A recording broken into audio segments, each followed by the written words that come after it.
This clip is sponsored by Med Travelers. If you're an SLP interested in travel therapy, visit medtravelers.com to get started. When you think back to the beginning, what would you say were the biggest learning curves or things that you're thinking, oh my gosh, if I had known that or that was really challenging? Like what? I know it's been a while, but do you remember any of those?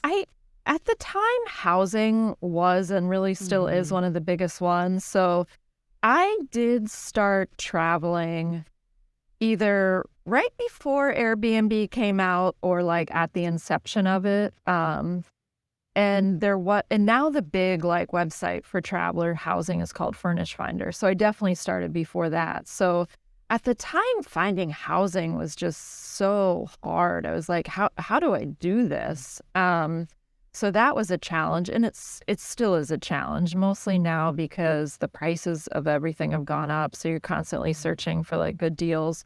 But I would say housing was one of the biggest challenges, and just kind of seeing different styles of like productivity management and stuff. Like I came from working at a SNF that had like relatively good productivity requirements. I felt like I was always in like the best place for my patients. And then some of the places I was working as a traveler was like, go, go, go, go, go. You're just, nonstop, like on the clock. So that was a hard adjustment too. But I think it's something as a traveler, you kind of will have those assignments that are really pushing your productivity, then some won't so much. It's more the SNFs that do.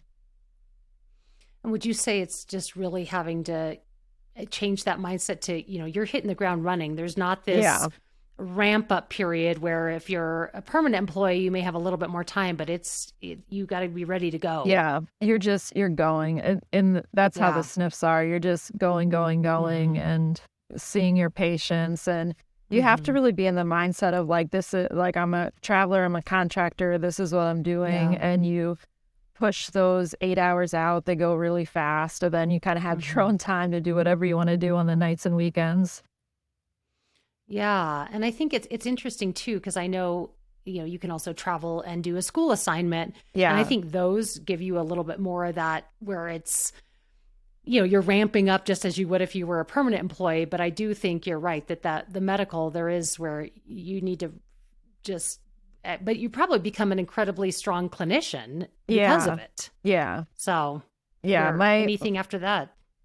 My clinical skills have improved a lot as a traveler and just interpersonal skills, management, everything.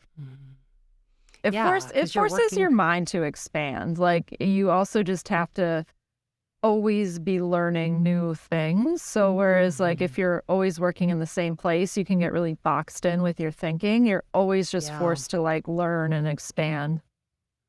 Yeah. Well, and that's really, that's where we grow, like it or not. Yeah. If we have to leave that comfort zone, and that's where I'm sure if you look back at yourself starting versus now, you probably don't even recognize yourself professionally. No, yeah, it's a completely different person.